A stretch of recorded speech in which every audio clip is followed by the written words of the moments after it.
अब एक नई सच्चाई है और वो नई सच्चाई है बीजेडी से बेटी बचाओ।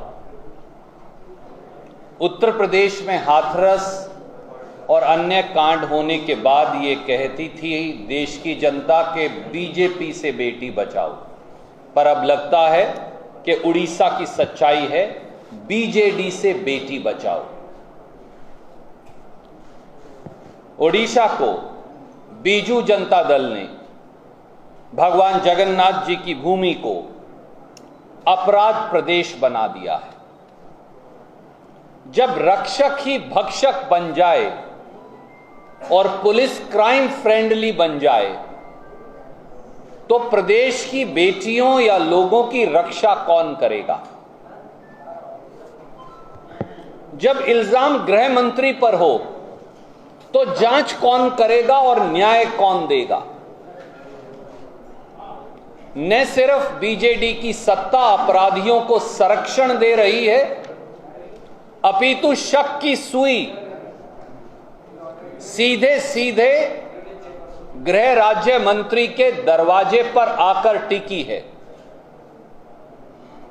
अगर मैं ये कहूं कि बीजेडी की सरकार में अपराध एक व्यापार बन गया है तो शायद सही होगा, और मैं केवल 5 तथ्य आपको दूंगा। पहले, ओडिशा में हर रोज 4 हत्याएं, 4 बलात्कार, 11 अपहरण और 12 हत्या के प्रयास होते हैं। दूसरा, देश में महिलाओं के खिलाफ होने वाले अपराधों की दर ओडिशा में सबसे ज्यादा अधिक है, 112.9 या 113%। पिछले 3 साल में ओडिशा में महिलाओं और बेटियों के खिलाफ 69,000 या 69,000 अपराध हुए। 365 से अगर आप भाग दें तो उनकी संख्या कितनी अधिक होगी? 70 महिलाएं, 70 बेटियां, 70 मेरी मां, मेरी बहन, आपकी मां, आपकी बहन, इस प्रदेश की बेटियां अपराधों का शिकार हर 24 घंटे में होती, और 15 नाबालिग बच्चियां हर रोज गायब हो जाती। तथ्य नंबर 3, पिछले 1 साल में ओडिशा में 2,65,335 भारतीय दंड संहिता या इंडियन पीनल कोड में अपराध दर्ज हुए, जिनमें 1,470 हत्याएं और चौंकिए मत 1,211 महिलाओं से बलात्कार, 4,180 अपहरण और 4,135 हत्या की कोशिश है। प्रदेश के लोग जी कैसे रहे? और चौथा तथ्य और ज्यादा दुखद है। पिछले 1 साल में ओडिशा से 6,912 बच्चे गायब हो गए, जिनका सरकार जिन्हें तलाश नहीं कर पाई, और उसमें हमारी बेटियां लगभग 5,900 हैं, 5,815। और आखिरी तथ्य, देश में महिलाओं की इज्जत पर होने वाले हमलों के अपराध में उड़ीसा देश में पहले नंबर पर है। महिलाओं के खिलाफ साइबर क्राइम, क्योंकि हम सब जानते हैं कंप्यूटर, इंटरनेट, टेलीफोन, उसके माध्यम से भी अब क्राइम्स होते हैं। साइबर क्राइम में भी देश में उड़ीसा अब पहले नंबर पर है। तो अपराध उड़ीसा में बीजू जनता दल की सरकार में एक व्यापार बन गया है। और आज हम आपके सामने जो तथ्य रखेंगे, क्योंकि हम सब, नरसिंह मिश्रा जी यहां मौजूद हैं, प्रदेश कांग्रेस कमेटी के अध्यक्ष मौजूद हैं, हमारे प्रभारी महोदय चेला कुमार साहब मौजूद हैं, सलूजा साहब मौजूद हैं, हमारे दूसरे विधायकगण हैं। आज हम सब ममिता मेहर, जो इस प्रदेश की नहीं, इस देश की बेटी है, उसके गांव गए। उनकी रोती बिलखती मां से मिले, उनके असहाय बाप से मिले, उनके भाई से मिले। काश नवीन पटनायक जी अगर उस गांव में जाकर उस मां के आंसू देख लेते जो आप पहुंच कर आए हैं, आपने पहुंचे, तो वो आज ही अपने गृह राज्य मंत्री को बर्खास्त कर देते। काश वो जाकर देख लेते कि किस प्रकार की गुंडागर्दी से एक बेटी के अंग काटकर फेंक दिए गए, तो वो उनको रात को नींद नहीं आ सकती थी मुख्यमंत्री को। साथियों, 8 अक्टूबर 2021 को हम सब जानते हैं, ममिता को स्कूल के संचालक और आरोपी गोविंद साहू द्वारा बुलाया गया और फिर रास्ते से ही ले जाया गया और हमारी बेटियां गुम हो गई। ममिता का परिवार न्याय की गुहार लगाता रहा, पुलिस की एफआईआर दर्ज करवाने के लिए गया, किसी ने एफआईआर दर्ज नहीं की। आखिर में जबरदस्त विरोध के बाद 5 दिन के बाद, आप सोचिए, मेरी बेटी, आपकी बेटी 5 दिन तक गायब हो और पुलिस एफआईआर दर्ज ना करे। 5 दिन के बाद अपहरण की एफआईआर दर्ज हुई 13 अक्टूबर को। 14 अक्टूबर को वो गोविंद साहू को गिरफ्तार किया गया और फिर शायद जो बुरी से बुरी फिल्मों के विलेन नहीं करते, वो उड़ीसा की पुलिस ने किया। पुलिस की हिरासत से 17 अक्टूबर को फिल्मी ढंग से आरोपी गुम हो गया और परिवार को यह कहा गया, मां ने हमें बताया, पिता ने हमें बताया, परिवार ने हमें बताया। वो कहते रहे आपकी बेटी जिंदा है, आपकी बेटी रायपुर में है, हम ला कर देंगे। मिश्रा साहब बैठे, इन्हें बताया, आपको बताया, चेला कुमार जी को बताया, हम आपकी बेटी को ला कर देंगे, पर आरोपी को भगा दिया। और 19 तारीख को एक और निर्भया का उड़ीसा में जन्म हुआ, जिसने प्रदेश की आत्मा को छलनी कर दिया। 6 से 8 फुट गड्ढे के नीचे एक आधा जला हुआ शरीर, जिसके अंग काटकर फेंक दिए गए थे। मुझे बताने में दर्द होता है, आपको सुनने में शर्म आती होगी। उसको एक स्टेडियम के प्रांगण में नीचे दबाकर आधा जला शरीर मिला।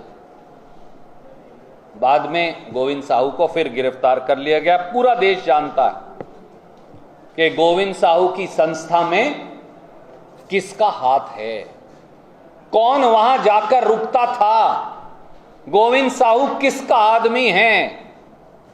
गोविंद साहू प्रदेश के गृह मंत्री, बिजली मंत्री, लघु उद्योग मंत्री, स्किल्स मंत्री और मुख्यमंत्री नवीन पटनायक जी के चहेते दिव्य शंकर मिश्रा जी का आदमी है।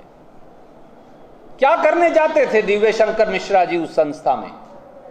और एक टेप आप लोगों ने दिखाया, मैंने भी उसका उड़िया रूपांतर सुना, जहां ममिता का एक और सहयोगी ये बता रहा है कि उस संस्था में हमारी बेटियों का यौन शोषण होता था।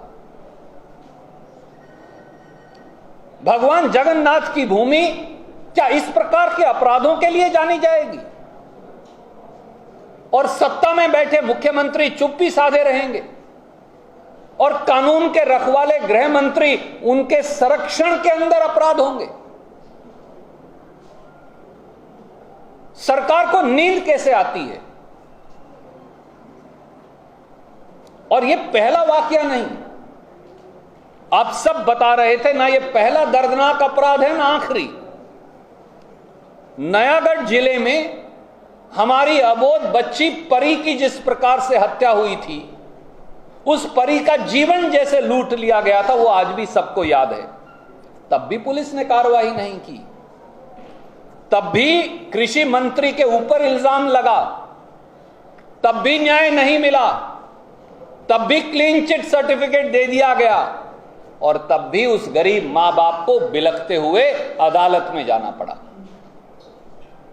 एक और सनसनीखेज डबल मर्डर, प्रदेश के कानून मंत्री और पंचायती राज मंत्री, उन पर आरोप लगा, एफआईआर में नाम आया, एफआईआर से नाम निकाल दिया गया, पुलिस ने क्लीन चिट सर्टिफिकेट दे दिया, लोगों को फिर अदालत जाना पड़ा।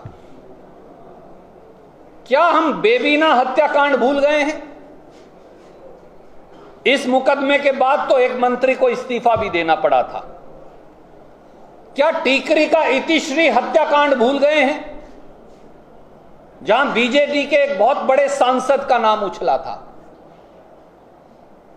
क्या ओडिशा के कोरापुट का गैंगरेप भूल गए हैं?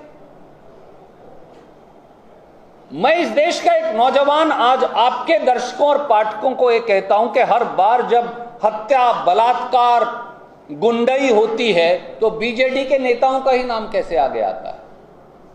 क्या किसी ने यह सोचा है? और उड़ीसा और देश की जनता जानना चाहती है। हमारे 5 सवाल हैं केवल। पहला सवाल, हमारी बेटी ममिता मेहर की रहस्यमय हत्या, संस्था में महिलाओं के शोषण और सरकार के संरक्षण का क्या राज है नवीन पटनायक जी, और आप इसकी जांच क्यों नहीं कर रहे? दूसरा सवाल, क्या ये सारे तथ्य नहीं दर्शाते कि कहीं ना कहीं रक्षक ही भक्षक हैं, और इस पूरे मामले में ओडिशा के गृह राज्य मंत्री दिव्य शंकर मिश्रा पर शक की सुई उठ रही है, तो उन पर एफआईआर दर्ज कर उन्हें बर्खास्त कर आज तक जांच क्यों शुरू नहीं की गई? तीसरा, क्या इस पूरे मामले की निष्पक्ष जांच, जब गृह राज्य मंत्री चहेते हैं मुख्यमंत्री के और मुख्यमंत्री गृह मंत्री हैं, तो क्या कोई निष्पक्ष जांच संभव भी है? और चौथा, क्या पिछले सालों में बार बार सरकार से जुड़े मंत्रियों, सांसदों, नेताओं पर अपराध और हत्या के मामले नहीं उठ रहे? क्या हाल में ही हमारे एक वरिष्ठ पत्रकार नवीन दास जी की बेटे की इसी शहर में दिन दहाड़े हत्या नहीं हुई? क्या हत्या के अनेकों मामले सामने नहीं आए? और इसलिए हमारी सीधी सीधी 3 मांग है। पहला,